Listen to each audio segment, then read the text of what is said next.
Stopped horn is the technique where we close the bell off with our right hand and we get a buzzy sound. We can do this in the soft dynamics, but it is best done in the louder dynamics so it can pierce through the texture of the ensemble. This can be done with the hand or with a stop mute.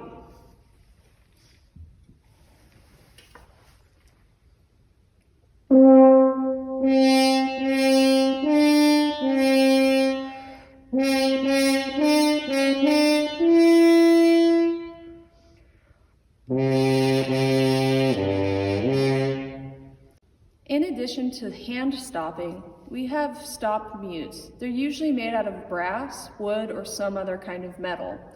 Most horn players at a graduate level or higher will have a stop mute, but your average undergrad student might not. So you may want to just assume to write everything to be stopped with the hand.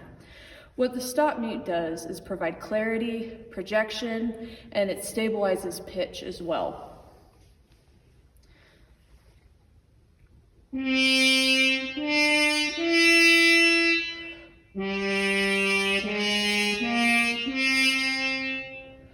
We can almost play pretty much as normal with the stop mute. The other thing the stop mute does is allow for low register to project, be much clearer, and much more in tune.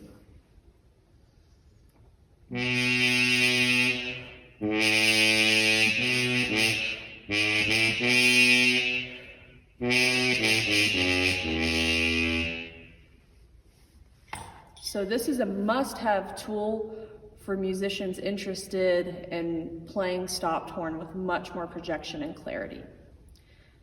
Some horn players may have a mute where the bells can screw off and have different options.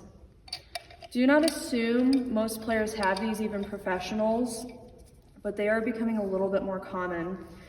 This allows the sound to be directional rather than reflective. With the sound coming out of the bell like this, it's going to be very loud, and this is really good for situations like in CUHK 6, where the fourth horn has to stop a low C sharp, and we get a lot more projection and volume with this.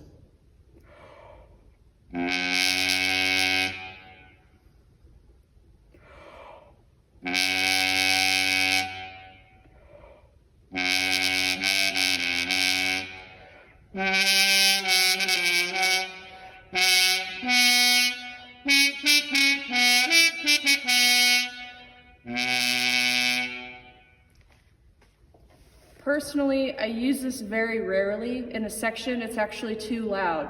If everyone were using them, that would be a different story. But this would be a good option, maybe for a solo setting or a larger chamber setting where there's enough sound that you do need to project.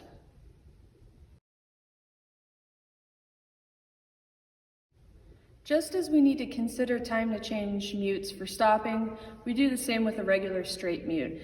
This is something that you can expect just about every horn player to have. Now, I wouldn't consider this an extended technique, but I've run into many problems in music where we don't have enough time to put in the mute. It's as simple as that. So I would recommend giving at least a bar or two if the tempo is medium enough. If it's fast, give a few bars. There's nothing like dinging your bell or putting a dent in your horn just because you don't have enough time to put a mute in.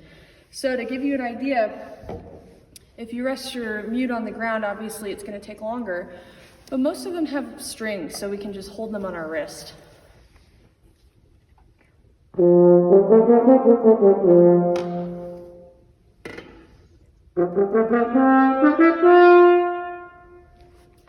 So we can get it in there pretty quickly, but if the setting is really quiet, I would recommend providing much more time for the musicians to put their mutes in, because something like really resonates in a hall. And if it's a really delicate moment with the strings or woodwinds or a singer, that could dampen the mood. So provide enough time so the hornist can carefully put the mute in.